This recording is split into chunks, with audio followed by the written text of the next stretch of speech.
Hello everyone, Hachadino over here, and as always you can like my video, subscribe in any of the cast that it's over there, and also check out the sheet that we have. Remember, it's really full of cool things for rock in general and also for subletting.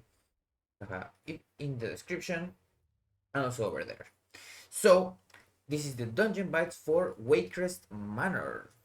As you know, this dungeon has 5 bosses. It's one of the dungeons from BFA that got repurposed for this expansion, and we are going to begin with the Heartbane Triad. It has 3 sisters that they just pass an orb around. It begins with Solina, and the things that you can do there is, of course, you can cloak the soul bolts, and you can't cloak the soul manipulation.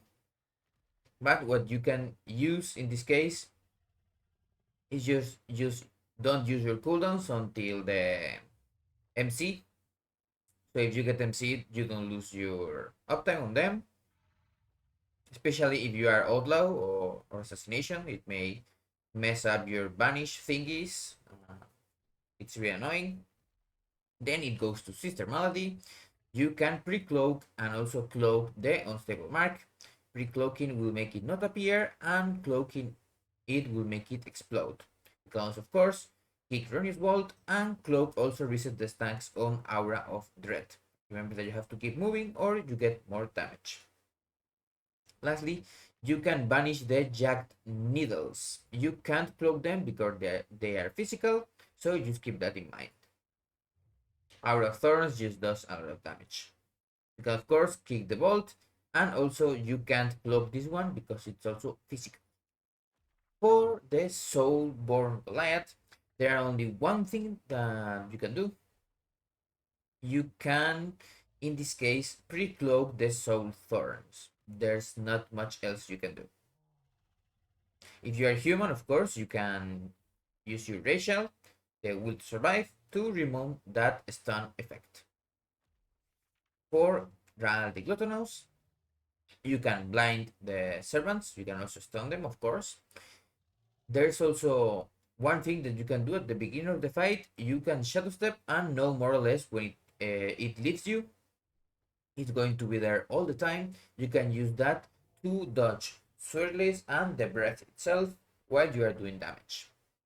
As for the Oslings, they of course will explode. You can cloak that one, but it's not that important. You can of course also cloak the explosion, and the Tenderize you can't cloak, but you can feint.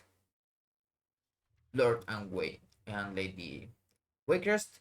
This is of course one thing that you can do. You can cloak the Wrecking Court, cloak the Cadenza, the things that comes from the sky.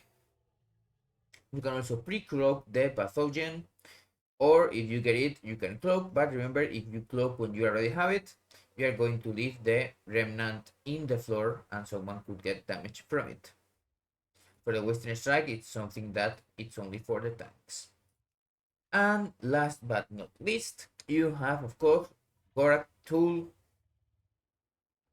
You can cloak the Darknet Lightning, but if it goes on you, it will still chain to other people. Then you can also blind the ants, but it's not really needed. You can just kill them. You can also stun their cast.